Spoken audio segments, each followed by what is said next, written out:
Good morning student, Y के classes में आपका स्वागत है। आज हम लोग टॉपिक पढ़ेंगे स्टैटिस्टिक्स, जो बोर्ड की परीक्षा के लिए बहुत महत्वपूर्ण होता है। इस चैप्टर से कम 7 नंबर के क्वेश्चन पेपर में आते हैं। तो स्टैटिस्टिक्स क्या होता है, जो हम पहले कक्षाओं में पढ़ते थे, डाटा हैंडलिंग। उस डाटा हैंडलिंग को आगे चलकर जब हम आगे कक्षाओं में पढ़ते हैं तो उसे नाम दिया जाता है सांख्यिकी। तो सांख्यिकी में 3 महत्वपूर्ण टॉपिक होते हैं। एक होता है समांतर माध्य, एक होता है माध्यिका, एक होता है बहुलक। समांतर माध्य क्या होता है, इसे साधारण शब्दों में हम कह सकते हैं औसत, एवरेज। क्या कह सकते हैं? एवरेज।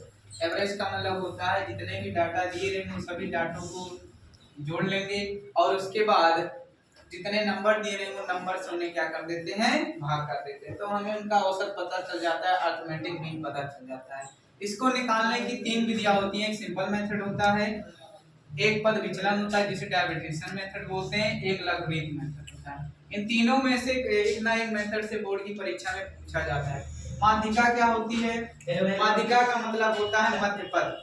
मध्य पद का मतलब होता है या तो आंकड़े सम हो या फिर आंकड़े क्या हो, विषम।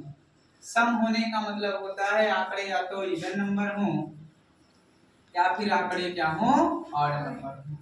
बहुलक, बहुलक का मतलब बहु, लक मतलब नंबर, मॉड का मतलब होता है जिसमें जो डाटा दी रही, जो फ्रीक्वेंसी दी रही, जिसकी नंबर सबसे ज्यादा होगी, जिसकी संख्या सबसे ज्यादा होगी, उसे क्या कहेंगे?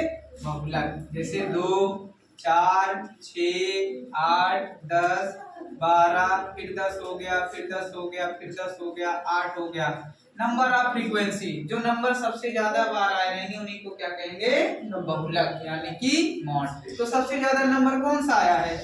देखो 10 एक बार, 2 बार, 3 बार, 4 बार। तो जो सबसे ज्यादा बार आया है वही उसका क्या हो जाता है? बहुलक। देखिए इस चैप्टर में हमें पढ़ना है सबसे पहले डाटा जो होते हैं वो 2 तरह के होते हैं। एक डाटा होता है वर्गीकृत।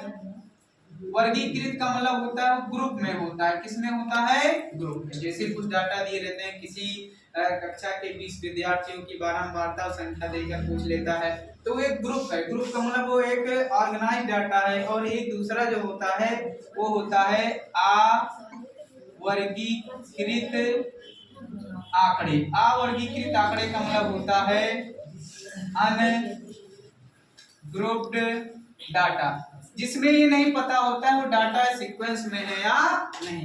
तो उस डाटा को सबसे पहले हम किस क्रम में लिखेंगे? या तो उससे हम लिखते हैं असेंडिंग ऑर्डर में, इसमें लिखते हैं बच्चों असेंडिंग ऑर्डर में। असेंडिंग ऑर्डर का मतलब आरोही क्रम,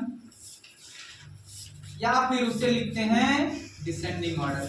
डिसेंडिंग ऑर्डर का मतलब अवरोही क्रम। किस क्रम में? अवरोही क्रम। फिर उन डाटाओं को क्या करते हैं, 2 तरीकों से सॉल्व करते हैं। अगर डाटा इवन नंबर है तो उसमें बीच में से नंबर ले लेंगे, ऑड है तो करेंगे। तीसरा है बहुलक।